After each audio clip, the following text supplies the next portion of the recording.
Hello, this is Heather Hoffman, and I'm here today with a one-layer clean simple card using the February 2021 Kit of the Month. This is just some fun ink blending and some of the fun images and a sentiment from this kit. I love all those little clouds and that little raindrop stamp, and some of the sentiments were super encouraging, and I just thought it would be fun to make a card that kind of utilized those. So I'm going to be ink blending and stamping directly on my A2 card base. I'm going to section out a part in the center, and this is where I'm going to do the ink blending to stamp over the sides. I'm using Post-it tape, and the best way I found just to get that square is to put it on so it's just slightly overlapping and turn it over from the back, and you can kind of see that I just put it on all sides so it was slightly overlapping. You can kind of feel that as you go along. Now I'm using some Pinkfresh inks to do my ink blending. Any of them, Distress inks work really well for this. Any inks that you have that are great for blending will work really well for this. I kind of went with sort of the colors that you see in the sky, kind of a peachy tone color and then a little bit of an aqua tone, and blended that peach color at the bottom, kind of like where the horizon would be, kind of where you'd see the sun, and then went with the blue across the top, kind of blending it together in the center. I'm using life-changing blender brushes. Again, feel free to use whatever your favorite form of blending is. And I have a glass mat there. You might notice me rolling my brush on the mat there. That's kind of picking up extra ink. All right, now I can peel that tape off. Make sure your fingers are clean when you do this. I've smudged more white card spaces than I care to admit when I get to this point.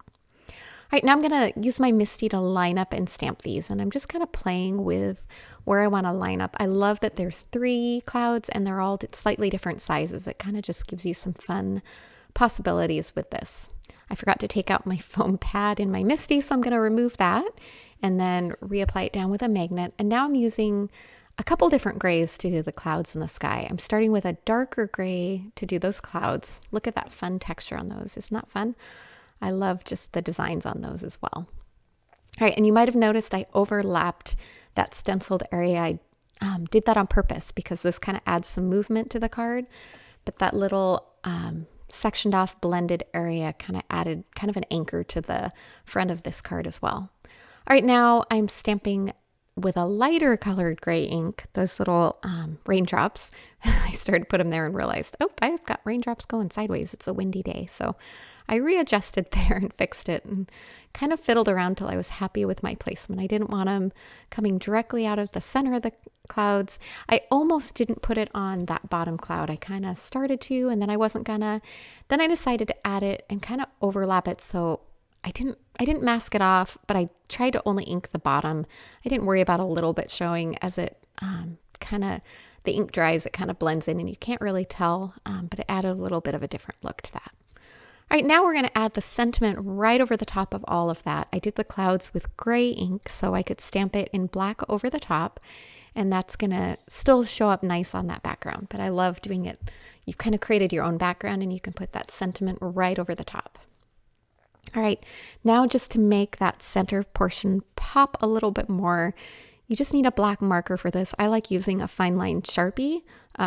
Excuse that little blip there. Our power blinked and the lights went out for just a second. I forgot to edit that out. But I'm just using a ruler and going slightly outside that stenciled area with my fine line Sharpie. Again, any black pen, I just know the Sharpie is going to be nice and permanent and last really well, and the fine line works really well for what I'm doing. So as you could see, nothing super fancy. I just used that ruler to keep it all lined up nice and even. Decided to add a touch of sparkle to this, so I've got just some clear sparkly Nuvo drops. These will dry. They look a little opaque as you put them on, but they dry to where it's just a clear bit of sparkle on there, which is the perfect little bit of a touch on there to make this card even more happy and encouraging with those soft colors, and then that little bit of sparkle. It just makes it a little bit happier.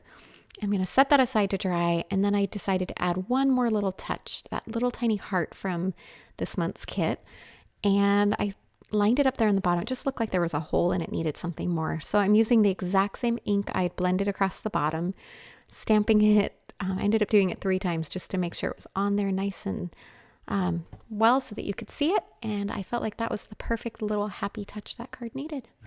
All right, thanks so much for coming by today. I hope you enjoyed and have a wonderful day.